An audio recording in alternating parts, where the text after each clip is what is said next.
Hello everyone, कैसे हैं आप लोग। तो आज के इस वीडियो में हम लोग करने वाले हैं बिहार स्टेट के जो 50 मार्क्स के शिक्षण कला से जो क्वेश्चंस आते हैं उसके PYQs को करने वाले हैं। ओके, और ये 2024 का PYQ है, जैसा कि आप लोग को यहाँ दिख रहा होगा, फर्स्ट शिफ्ट का। ओके, तो मैं आज कोई टेस्ट सीरीज़ नहीं करने वाली हूँ, आज हम लोग करने वाले हैं PYQ। ओके, इससे पहले वाले वीडियोज़ में हम लोग शायद 3 PYQs कर चुके हैं 2024 के, तो ये हमारा चौथा PYQ है। ओके, तो अगर आपको वीडियो थोड़ा भी हेल्पफुल लगता है, वीडियो पसंद आता है, तो प्लीज़ इसको लाइक एंड चैनल को प्लीज़ सब्सक्राइब कर दीजिएगा।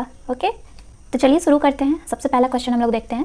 यदि आप बच्चों में निरीक्षण करने की क्षमता में सुधार करना चाहते हैं तो आप निम्नलिखित में से किसकी अनुशंसा करेंगे? विषय में रुचि पैदा करना, या अनुभवों के लिए एक रूपरेखा विकसित करना, या इंद्रियों को तेज करना, या मानसिक क्षमताओं का प्रशिक्षण। तो क्या हो जाएगा? अनुभवों के लिए एक रूपरेखा विकसित करना। ओके, अगला है, कक्षा में अच्छा प्रदर्शन करने वाले बच्चे को मिलनी ही चाहिए क्या? तो प्रशंसा, इनाम, मान्यता, या ये सभी। तो अच्छा प्रदर्शन करने वाले को ये सभी ही मिलना चाहिए, है ना। तो आपका ऑप्शन नंबर डी हो जाएगा करेक्ट, ये सभी। ओके, अगला है, सीखने के उद्देश्यों को प्राप्त करने के लिए निम्नलिखित में से एक को छोड़कर सभी की आवश्यकता है। तो आइए देखते हैं। उपयुक्त शिक्षण युक्तियों का चयन, उपयुक्त रणनीतियों का चयन, उपयुक्त दृश्य श्रव्य सामग्री का उपयोग, या उपयुक्त में से कोई नहीं। तो देखिए, सीखने के लिए तो ये सभी चीज़ों का होना जरूरी है। तो बोल रहा है किसी एक को छोड़कर, तो कोई भी इसमें से नहीं छूट सकता है, तो होगा उपरोक्त में से कोई नहीं। ओके, ऑप्शन नंबर डी हो जाएगा। अगला है, आप किन तरीकों से कहानी का कथानक बदल सकते हैं? क्या यह प्रश्न डैश है, मतलब संश्लेषण, बोध, ज्ञान, अनुप्रयोग। तो क्या होना चाहिए? संश्लेषण। ओके, अगला है, यदि छात्र यह दिखाने के लिए एक मॉडल बनाते हैं कि कोई चीज़ कैसे काम करती है, तो वे है, तो क्या है? तो मॉडल बना रहे हैं। तो आइए देखते हैं। मूल्यांकन करना, अनुप्रयोग करना, संश्लेषण करना, या इनमें से कोई नहीं। तो कुछ चीज़ बना रहे खुद से, तो अनुप्रयोग करना ही होगा ना। Option number D is correct. अगला है, नलिनी तीसरी कक्षा के विद्यार्थियों को जानवर हमारे मित्र विषय से परिचित कराना चाहती है। विषय को अधिक रोचक ढंग से प्रस्तुत करने के लिए सर्वोत्तम शिक्षण रणनीति होगी विद्यार्थियों से पाठ्य पुस्तक में दिए गए जानवरों के चित्र देखने को कहना, या विभिन्न जानवरों की तस्वीरें दिखाने वाले चार्ट का उपयोग करना, या ब्लैक बोर्ड पर विभिन्न जानवरों के चित्र बनाना, या जानवरों और उनकी उपयोगिता पर एक वीडियो फिल्म दिखाना। तो क्या हो जाएगा दोस्तों? आप लोग बताइए। जैसा कि आप लोग सभी इसका समझ रहे होंगे क्या होना चाहिए। जानवरों और उनकी उपयोगिता पर एक वीडियो फिल्म दिखाना, क्योंकि वीडियो फिल्म दिखाएंगे तो उनसे उसको ज़्यादा मतलब समझ में आएगा ना, वो देख भी रहे हैं सुन भी रहे हैं, है ना। तो वो ज़्यादा अच्छे से बच्चे उसको देख पाएंगे और कैच कर पाएंगे अपने माइंड में। ओके, अगला है, परियोजनाओं के बारे में कौन सा सत्य नहीं है? तो यह एक उद्देश्यपूर्ण गतिविधि है, यह सामाजिक परिवेश में आगे बढ़ता है, यह वास्तविक जीवन में पूरा होता है, यह शिक्षक केंद्रित गतिविधि है। तो देखिए, बोल रहा है इसमें से कौन सा सत्य नहीं है, मतलब असत्य है। तो देखिए, यह शिक्षक केंद्रित गतिविधि तो बिल्कुल नहीं होता है। जो प्रोजेक्ट होता है वो तो बच्चे लोग करते हैं ना, तो वो बच्चे से के ओरिएंटेड ही होता है। तो ये बोल रहा है यह शिक्षक केंद्रित गतिविधि है, तो जो सही नहीं है ना, असत्य है। ओके, अगला है, जिसका दायरा बहुत बड़ा है, शिक्षण उपकरण का, या शिक्षण तकनीक का, या शिक्षण रणनीति का, या शिक्षण विधि का। तो देखिए, किसका दायरा बहुत बड़ा है? शिक्षण रणनीति का, है ना। अलग अलग रणनीति होती है सबकी पढ़ाने की, तो शिक्षण रणनीति का दायरा बहुत बड़ा है। ओके, अगला है, एक योजनाकार के रूप में शिक्षक को अवश्य ही कार्य करना चाहिए। कक्षा और पैनल चर्चा को प्रोत्साहित करें, या मार्गदर्शन के प्रति सचेत रहें, या सबसे पहले यह तय करें कि शिक्षार्थी में क्या परिवर्तन होने चाहिए, या विद्यार्थियों की प्रतिक्रियाओं का कुशलतापूर्वक निरीक्षण करें। तो क्या होना चाहिए फ्रेंड्स इसका? सबसे पहले यह तय करें कि शिक्षार्थी में क्या परिवर्तन होने चाहिए, है ना। उसी हिसाब से ना आगे का कुछ करेगा, आगे का कोई उद्देश्य, आगे का कोई योजना बनाएंगे शिक्षक। ओके, अगला है, पाठ योजना के लिए कौन सा विकल्प सही है? सीखने के स्पष्ट उद्देश्य न होना, एक ही कक्षा में बहुत अधिक विषय वस्तु रखना, रचनात्मक आकलन शामिल करें, या लचीलेपन की उपेक्षा करना। सीखने के स्पष्ट उद्देश्य न होना, तो ये तो विकल्प सही नहीं है। तो देखिए, मैं सीधे बता दे रही हूँ क्या होगा। रचनात्मक आकलन शामिल करें, ठीक है, ये विकल्प सही है। रचनात्मक आकलन शामिल करना चाहिए। ओके, अगला है, भारत में सूक्ष्म शिक्षण मॉडल पर शोध कार्यक्रम करने का श्रेय जाता है, किसका जाता है? तो IASE बड़ौदा का जाता है, ठीक है, ये बड़ौदा का। ओके, अगला है, एक अच्छे शिक्षक का सबसे महत्वपूर्ण गुण है अच्छा संचार कौशल, प्रभावी नेतृत्व गुण, छात्रों के कल्याण की चिंता, या विषय वस्तु का अच्छा ज्ञान। तो क्या होगा? छात्रों के कल्याण की चिंता। ओके, अगला है, शिक्षण की अवधारणा को परिभाषित करते समय जो देखता है कि शिक्षण में तत्वों का एक समूह शामिल होता है, किनका कथन है? TF ग्रीन का, हैमन का, एनल गेज का, या ब्रूचर का। तो क्या हो जाएगा? हैमन का। ओके, अगला है, छात्र केंद्रित कक्षा डैश के लिए है। व्यक्तिगत मतभेदों को संबोधित करने के लिए, शिक्षक उन्मुख व्याख्यानों को कम करने के लिए, पूर्व ज्ञान का स्मरण के लिए, या पूरी कक्षा को संलग्न करने के लिए। तो इसका आंसर आप लोग बताइए दोस्तों, क्या होना चाहिए? प्लीज़ कमेंट सेक्शन में बताइए। आप लोग नहीं बताते हैं, तो अगर मुझे नहीं पता रहेगा किसी चीज़ का आंसर, तो आप लोग तो बता ही सकते हैं ना कमेंट सेक्शन में, ताकि मुझे भी पता चले, है ना। तो प्लीज़ इसका आंसर आप लोग बताइए, क्या होना चाहिए। अगला है, विभिन्न विकल्पों में से एक क्रिया विधि का चयन कहलाता है। योजना, आयोजन, निर्णय लेना, या समन्वय। क्या हो जाएगा, निर्णय लेना। ओके, अगला है निम्नलिखित में से कौन सा विकल्प प्रगतिशील शिक्षा का सबसे अच्छा वर्णन करता है? करके सीखना, परियोजना विधि, सहयोग से सीखना। तो ये सभी मतलब इसमें सही लग रहा है। आगे देख लेते हैं। थीमेटिक इकाइयाँ, नियमित इकाई परीक्षण, रैंकिंग। नहीं, ये सब तो नहीं करना है। इसमें भी देखिए छात्रों की लेवलिंग भी नहीं करना है। परियोजना विधि है, समूह क्षमता समूह बनाना, नहीं ये सब नहीं है। आपका ऑप्शन नंबर ए ही हो जाएगा करेक्ट। ओके, करके सीखना, परियोजना विधि वगैरह। ओके, अगला है अनुशासन जो अधिगम वातावरण में एक महत्वपूर्ण भूमिका निभाता है किस तरह की मदद करता है? बच्चों को अपनी शिक्षा को विनियमित और मॉनिटर करने के लिए, या चुप्पी साधे रहने के लिए, या शिक्षकों को निर्देश देने में, या बच्चों को उनके पाठ रट कर याद करने में। तो आप लोग को भी ये समझ में आ रहा होगा क्या होगा, ये सब तो नहीं होगा। तो आपका हो जाएगा ऑप्शन नंबर ए, क्या है, बच्चों को अपनी शिक्षा को विनियमित और मॉनिटर करने के लिए। ओके, देखिए फ्रेंड्स, मेरे से अगर कोई भूल हो जाती है तो प्लीज़ उसको आप माफ़ करिए। एंड अगर आप लोग को पता है वो चीज़ सही उत्तर जैसे आप लोग को पता है तो वो आप लोग कमेंट सेक्शन में ज़रूर बताइए एंड प्लीज़ मुझे करेक्ट कीजिए ताकि मुझे भी पता चल जाए कि मैं कहाँ पे गलत हूँ। ओके, बाकी मैं अपना 100% देने का कोशिश ही करती हूँ कि मैं आपको सही बताऊँ। ठीक है, तो अगर कोई भी गलती हो जाती है उसके लिए I am really sorry. Okay, कुछ बुरा ये सब मानने का जरूरत नहीं है, चाहे कुछ गुस्सा मत हो जाइएगा कि गुस्सा होकर कमेंट में कुछ गलत सलत बोले। ठीक है, अगला है एक शिक्षक का रवैया मदद और मार्गदर्शन का होना चाहिए ताकि वह डैश आगे बढ़ने में महत्वपूर्ण भूमिका निभा सके। बच्चे सही रास्ते पर है, उनकी राय एक नियम के रूप में है, उनकी देख रेख में बच्चे, या उनका काम पहले। तो देखिए इस पे तो एकदम सटीक जो बैठ रहा है आपका क्या हो जाएगा, उनकी देख रेख में, है ना। एक शिक्षक का रवैया मदद और मार्गदर्शन का होना चाहिए ताकि वह उनकी देख रेख में आगे बढ़ाने में महत्वपूर्ण भूमिका निभा सके। ओके, अगला है नैतिक शिक्षण की विशेषताओं में शामिल है साहस और पारस्परिक कौशल का मूल्य ह्रास। तो ये नहीं है। नैतिक विचार विमर्श के लिए मूल्य ह्रास। तो ये भी नहीं होगा। उदासीनता के लिए सराहना। तो ये भी नहीं होगा, ये सब नेगेटिव पॉइंट है। नैतिक विचार विमर्श के लिए सराहना। तो option number D is correct. Okay, negative point को ध्यान में रखना है दोस्तों। जैसे कि अगर बोलेगा कि जैसे उदासीनता नहीं होना चाहिए, मूल्य ह्रास वगैरह, ये सब नहीं।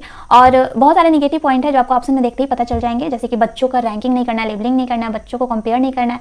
ये सब से आपको पता चल जाएगा कि वो आंसर नहीं होगा। ओके, तो PYQ बनाने का यही फ़ायदा है, टेस्ट सीरीज़ करने का यही फ़ायदा है कि आप लोगों को कुछ आइडिया मिले। ओके, तो आई होप आप लोगों को कुछ इससे फ़ायदा मिल रहा होगा। अगला है विद्यार्थियों को कठिन परिश्रम के लिए प्रेरित करने का सर्वोत्तम तरीका है स्वयं परिश्रम करना चाहिए, यह देखकर विद्यार्थी को स्वतः ही तत्क्षण प्रेरणा मिलेगी, या परिश्रमी विद्यार्थियों को पुरस्कृत करना चाहिए, या कड़ी मेहनत के महत्व के बारे में एक व्याख्यान दिया जाना चाहिए, या कड़ी मेहनत से सफलता को उदाहरण प्रस्तुत किया जाना चाहिए। तो देखिए इसमें जो सबसे सटीक जो होना चाहिए, देखिए स्वयं परिश्रम करना चाहिए ताकि यह देखकर विद्यार्थी को स्वतः ही तत्क्षण प्रेरणा मिलेगी, है ना। ये तो मतलब देखते ही उसको प्रेरणा मिल जाएगा आप लोगों से। अगला है मूल्यांकन का उद्देश्य शैक्षणिक डैश के बारे में निर्णय लेना है, मात्रा, समय अवधि, आयु, या गुणवत्ता। तो ऑफकोर्स गुणवत्ता, है ना। अगला है कौन सा आकलन तकनीक छात्रों की ताकत, कमजोरियों और सीखने की जरूरतों की पहचान करने पर केंद्रित है। तो रचनात्मक आकलन, योगात्मक आकलन, या नैदानिक आकलन, या मानदंड संदर्भित आकलन। तो क्या हो जाएगा, नैदानिक आकलन। ओके, अगला है मूल्यांकन का उद्देश्य क्या है, छात्रों की उपलब्धि को मापने के लिए, किसी विषय में छात्रों का परीक्षण करने के लिए, या किसी छात्र को अंक या मात्रा प्रदान करने के लिए, या किसी चीज़ की गुणवत्ता के बारे में निर्णय लेने के लिए। तो क्या हो जाएगा, किसी चीज़ की गुणवत्ता के बारे में निर्णय लेने के लिए। ओके, अगला है जॉन डीवी की सोच पर आधारित है शिक्षार्थी केंद्रित पाठ्यचर्या, गतिविधि केंद्रित पाठ्यचर्या, विषय केंद्रित पाठ्यचर्या, उपयुक्त में से कोई नहीं। तो जॉन डीवी के बारे में आप लोगों ने पढ़ाई होगा, ये एक मनोवैज्ञानिक ही है। बीएड में तो आप लोगों ने पढ़ाई होगा ना बहुत सारे मनोवैज्ञानिकों के बारे में। तो ये क्या करते हैं, मतलब इनका सोच क्या, गतिविधि केंद्रित पाठ्यचर्या पर आधारित है। ओके, अगला है सभी छात्रों की जरूरतों को पूरा करने के लिए डिजाइन किए गए पाठ्यचर्या डैश का हिस्सा है, सामान्य शिक्षा, विशिष्ट शिक्षा, अतिरिक्त पाठ्यचर्या, अध्ययन का कार्यक्रम। तो क्या हो जाएगा, सामान्य शिक्षा। ओके, अगला है किस प्रकार का कक्षा वातावरण बच्चे के सीखने के लिए अधिक अनुकूल है, निष्क्रिय कक्षा वातावरण, जो कि ये नहीं होगा, शिक्षक अनुकूल कक्षा वातावरण, कक्षा का भौतिक वातावरण, या उपयुक्त में से कोई नहीं। तो इसमें से तो एक ही चीज़ मतलब लग रहा है, शिक्षक अनुकूल वातावरण। ओके, अगला है एक वीडियो का उपयोग करके किस प्रकार की कक्षा में शिक्षक संसाधनों का सुझाव दे सकते हैं और शिक्षार्थी घर पर ICT का उपयोग करके सीख सकते हैं। छोड़कर अलग किया गया, औपचारिक, फ्लिप किया गया। अरे ये क्या है, देखिए दोस्तों मुझे सच बताऊं तो मुझे इसका ऑप्शन कुछ समझ नहीं आया कि इसके लिए ये ऑप्शन सब सटीक मुझे लग नहीं रहा है। आप लोग को क्या लगता है, ये मतलब मुझे बस लग रहा है कि आप लोग को भी लग रहा है, तो इसका जरूर बताइएगा इसके बारे में अपना कुछ राय विचार। तो मुझे लग रहा है ये मिसप्रिंट होकर गलत, मतलब गलत नहीं, दूसरे क्वेश्चन का मुझे लग रहा है यहाँ पे ऑप्शन दे दिया, तो इसको छोड़ते हैं हम लोग, आगे बढ़ते हैं। ठीक है, अगला है बच्चे का मानसिक स्वास्थ्य किससे प्रभावित होता है, माता पिता की आकांक्षा से, शिक्षक का व्यवहार से, सहकर्मी व्यवहार से, या उपरोक्त सभी। तो क्या हो जाएगा, उपरोक्त सभी। ओके, अगला है EVS के शिक्षण में एक शिक्षक को पेड़ों की पत्तियों के बारे में पढ़ाना होता है, सबसे अच्छा तरीका है पत्तियों के बारे में मौखिक रूप से समझाना, एक मॉडल की मदद से पत्तियों और उसके कार्यों की व्याख्या करना, पत्तियों पर व्याख्यान न देकर, छात्र को बगीचे में ले जाकर। तो क्या होना चाहिए इसका दोस्तों, आप लोग बताइए।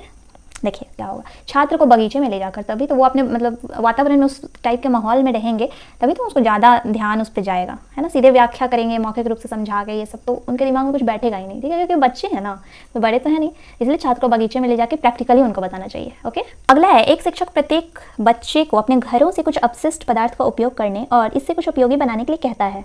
शिक्षक का शैक्षणिक इरादा नहीं है, मतलब क्या नहीं है, कचरे से बने सर्वोत्तम वस्तु की एक प्रदर्शनी आयोजित करें, या कक्षा के सर्वश्रेष्ठ छात्र का चयन करें, या बच्चों में रचनात्मकता विकसित करें, या बच्चों की रिसाइकल, पुनः उपयोग और कम उपयोग करने की अवधारणा को समझाना। तो ये जो आपका A, C, D का जो ऑप्शन आपका है वो सभी मतलब इससे उद्देश्यपूर्ण है, मतलब कि वो इससे मतलब सिखाना चाह रहा है ये चीज़, लेकिन जो कक्षा के सर्वश्रेष्ठ छात्र का चयन इसके द्वारा नहीं हो सकता है, ठीक है। तो आपका ऑप्शन नंबर B हो जाएगा करेक्ट। तो आगे देखते हैं, गांधी जी के पिता का नाम क्या था। भाई साहब कौन नहीं बता देगा, आप लोग तो यूँ बता दीजिएगा, है ना। तो क्या हो जाएगा, सीधे बिना ऑप्शन पर करमचंद गांधी। ओके, अगला है, खनिज और जीवाश्म ईंधन गैर नवीकरणीय संसाधन के उदाहरण हैं जो अपने निर्माण के लिए डैश लेते हैं। तो कितने वर्ष लेते हैं, सैकड़ों वर्ष, हजारों वर्ष, लाखों वर्ष, या बस एक साल, लाखों वर्ष। ओके, अगला है, भारत में कानून बनाने की जिम्मेदारी किस संस्था की है। तो किस संस्था की है, संसद की। ओके, क्या मैं सही हूँ, आप लोग प्लीज़ करेक्ट करें इसको, संसद की है ना। अगला है, दांडी मार्च किस तिथि को समाप्त हुआ था। तो किस तिथि को समाप्त हुआ था, 6 अप्रैल 1930 को। ओके, अगला है, हिंदी उपन्यास मैला आंचल के लेखक कौन थे। तो हम लोग बचपन से ही मतलब इनके बारे में सुनते आ रहे हैं, तो आंख बंद करके आप फणीश्वर नाथ रेणु पे टिक लगाएंगे। अगला है, चक दे इंडिया फिल्म में कौन सा खेल दिखाया गया है। भाई ये फिल्म का बात है, आप ही लोग बताइए क्या होगा, मुझे नहीं पता ज़्यादा है मतलब ये फिल्म के बारे में, लेकिन मैं देखी नहीं, आप लोग अगर देखे हैं कोई भी लोग तो बताइए प्लीज़ क्या होगा, हॉकी, क्रिकेट, फुटबॉल या टेनिस, क्या होगा प्लीज़ बताइए, प्लीज़ प्लीज़ प्लीज़, हाथ जोड़ के रिक्वेस्ट है आपसे। अगला है, निम्नलिखित में से कौन सा जानवर खतरे में है। तो बंदर, बाघ, हिरन, बाइसन। तो देखिए क्या हो जाएगा इसका, बाघ हो जाएगा। ओके, अगला, निम्नलिखित में से कौन सा घटक कोई पोषक तत्व प्रदान नहीं करता है। तो दूध, पानी, फलों का रस, सब्जी का सूप। तो ऑफकोर्स पानी, है ना। अगला यहाँ पे देखते हैं, पौधों को स्वयं बढ़ने के लिए डैश की आवश्यकता होती है। प्रोटीन, विटामिन, अनाज, पोषक तत्व। तो क्या हो जाएंगे, पोषक तत्व। ओके, अगला है, पोषक तत्व वे पदार्थ जो शरीर की को पोषण देते हैं और शरीर को ऊर्जा प्राप्त करने के लिए भी उपयोग किए जाते हैं। जो कि सही लग रहा है ये, वे पदार्थ जिनका उपयोग शरीर संपूर्ण शरीर प्रणालियों में रासायनिक प्रतिक्रियाएं करने के लिए करता है, या रसायन जो शरीर में मांसपेशी और अंगों के कार्य में सहायता करते हैं। तो पोषक तत्व के बारे में पूछा है, तो यही सही हो जाएगा, ऑप्शन नंबर ए। ओके, निम्नलिखित में से कौन सा शंकु का उदाहरण है। तंबू, कांच, बॉल, बोतल। तो एज यू नो क्या हो जाएगा, तंबू। ओके, तंबू आप लोग देखे ना, शंकु के जैसा रहता है, ऐसा टाइप का। ओके, ऐसा वाला तंबू के बारे में बोल रहा है। ओके, एक गोले में केवल एक क्या होते हैं। तो गोले में तो शिखर या किनारा तो होता नहीं है, क्या होगा, फलक। ओके, अगला है, आपको मैथ्स का क्वेश्चन है, इस सबको जोड़ना है। तो देखिए इसमें मोड लगा हुआ है, ठीक है, मोड लगा तो ध्यान में रखिएगा कि इसमें जो माइनस है वो प्लस में चेंज हो जाएगा, मतलब माइनस का कोई वैल्यू इसमें नहीं रहता है। तो आप लोग सबको सीधे डायरेक्ट जोड़ दीजिए, ठीक है, माइनस मत देखिए, तो आ जाएगा, सबको जोड़िएगा तो आपका आ जाएगा 36। ओके, अगला फिर से है, देखिए PYQ में जो मैथ के क्वेश्चन आए हैं, जो भी मैं देख रही हूँ, मतलब बहुत ज़्यादा हार्ड वार्ड कुछ नहीं था इसमें, है ना। लेकिन टेस्ट सीरीज में जो हम लोग करते हैं मैथ का, वो थोड़ा सा इससे अच्छा क्वेश्चन रहते हैं, है ना। तो अब देखिए इस बार के कैसे आते हैं क्वेश्चन। अभी आप लोग का एग्जाम कब है प्लीज़ बताइएगा कमेंट सेक्शन में। हाँ, तो इन दोनों को जोड़ देना है और माइनस ही में आंसर आएगा, तो 90 आ जाएगा। ओके, -90। अगला है, 10 समान अखबारों का ढेर 15 सेंटीमीटर ऊंचा है, प्रत्येक समाचार पत्र की मोटाई क्या है। तो क्या करना है, कुछ नहीं करना है, ये जो समाचार पत्र का ढेर है उसको 10 से डिवाइड कर देना, मतलब 15 को 10 से डिवाइड करेंगे तो क्या आ जाएगा, 1.5 आएगा, मतलब 1 सेंटीमीटर 5 mm, मतलब ये हो जाएगा, ऑप्शन नंबर बी। ओके, अगला यहाँ पे देखते हैं, एक मतलब रीजनिंग का क्वेश्चन है, यहाँ पे कौन सा नंबर आएगा इस क्वेश्चन मार्क की जगह। तो आपको इसमें पहले रिलेशन देखना होगा। तो देखिए आप ऐसे मतलब कैलकुलेट करिएगा, क्योंकि मैं भी ऐसे कैलकुलेट करके देख रही थी, तो मुझे समझ नहीं आ रहा था। फिर पता चला क्या है, मैं ऐसे सोच रही थी कि 15 का स्क्वायर करेंगे, दिस करेंगे, दैट करेंगे, लेकिन कुछ भी नहीं, इन सभी नंबर को जोड़ देंगे। 5 4 9 6 15 है या, उसके बाद 6 2 8 8 और 7 जोड़ेंगे तो 15 आएगा। तो ऑप्शन नंबर बी। कितना ईजी था, लेकिन देखने में कैसा लग रहा है कि बाप रे कितना बड़ा है, क्या चीज़ है। अगला बस उसी तरह है, कोडिंग डिकोडिंग का क्वेश्चन है, रीजनिंग से है। तो देखिए इसमें मंकी का जो मतलब लिखा गया है, कोड करके डिकोड करके ऐसे लिखा गया, तो हॉर्स को कैसे लिखेंगे, जो रिलेशन में बताती हूँ। एम है ना, एम से पहले क्या आता है, एल आता है, तो एल लास्ट में लिख दिया है। ओ से पहले एन आता है, एन से पहले एम आता है, के से पहले जे आता है, उसी तरह यहाँ पे करना है, ठीक है। एच से पहले क्या आएगा, नहीं यहाँ से देखते हैं, ठीक है, तभी ना शुरू से लिखते चलेंगे, ठीक है। ई से पहले क्या आएगा, डी आएगा, तो डी 2 जगह है, आगे भी देख लेते हैं। फिर एस से पहले क्या आएगा, आर आएगा, आर भी 2 जगह है, और उसके बाद आर से पहले क्या आएगा, क्यू आएगा, वो भी 2 जगह है, और यहाँ पे इसका डिसाइड हो जाएगा। ओ से पहले क्या आएगा, एन आएगा, है ना, तो आपका ऑप्शन नंबर ए हो जाएगा करेक्ट। ओके, अगला भाई देखिए, अगला तो फिर से ब्लड रिलेशन है जो आपके हर चीज़ में आ रहा है, मतलब हर चीज़ कहने का मतलब हर टेस्ट सीरीज हर PYQ में ये आ रहा है, तो आपको समझ में आ ही क्या होगा। तो मैं इसका आंसर बता देती हूँ, आप जब इसको सॉल्व करिएगा अपने फैमिली के ऊपर अप्लाई करके तो आ जाएगा पत्नी। ठीक है, अगला कह रहा है बाघ, जंगली जानवर, गाय के बीच इसमें संबंध बताना है, विभिन्न डायग्राम दिया हुआ है। तो देखिए बाघ एक जंगली जानवर है ना, तो जंगली जानवर के अंदर एक बाघ हो जाएगा, लेकिन गाय तो पालतू जानवर, तो गाय अलग से हो जाएगा, तो आपका ऑप्शन नंबर ए हो जाएगा करेक्ट। नहीं यहाँ हाँ, विकल्प A1 सही है, ऑप्शन नंबर ए करेक्ट, ये वाला हो जाएगा। ठीक है, अगला देखिए, एक सिंप्लीफिकेशन का क्वेश्चन दिया हुआ है, लेकिन क्या कह रहा है प्लस का अर्थ माइनस है, माइनस का अर्थ गुना है। तो आइए उसी तरह हम लोग इसको बैठा देते पहले। यहाँ पे क्या बोल रहा है, गुना का अर्थ क्या है, गुना का अर्थ है डिवाइड, तो वहाँ पे डिवाइड लिख देंगे। ठीक है, उसके बाद प्लस का अर्थ क्या है, प्लस का अर्थ है माइनस। हाँ देखा, ऐसे ही दिमाग घूमता है मेरा। प्लस की जगह क्या है माइनस, उसके बाद माइनस की जगह क्या है, माइनस का अर्थ है गुना, उसके बाद डिवाइड का अर्थ क्या है प्लस। तो इस तरह जब आप इसको सॉल्व करेंगे, ठीक है, सॉल्व करेंगे ना, सॉल्व करने के बाद आपका आ जाएगा 18। ठीक है, मैंने इसको सॉल्व किया है इसलिए मैं बता रही हूँ। ठीक है, आप लोग भी प्लीज़ इसको सॉल्व करके देखिएगा अगर मेरे पे विश्वास नहीं है तो। इस तरह से आपका आज का जो वीडियो है होता है यहीं पे ख़त्म, और ये आपका PYQ था जो कि मैं वीडियो के शुरू में ही बता दी हूँ। और अगर वीडियो थोड़ा भी पसंद आया तो प्लीज़ इसको लाइक एंड प्लीज़ चैनल को सब्सक्राइब कर दीजिएगा, ताकि और ऐसा वीडियो आप लोग को मिलता रहे। और एग्जाम में कुछ ही दिन बाकी है, तो आप लोग को very very very all the best, सभी को। ठीक है, आप लोग का एग्जाम बहुत अच्छा जाए। ओके, मिलते हैं नेक्स्ट वीडियो में, तब तक के लिए बाय बाय।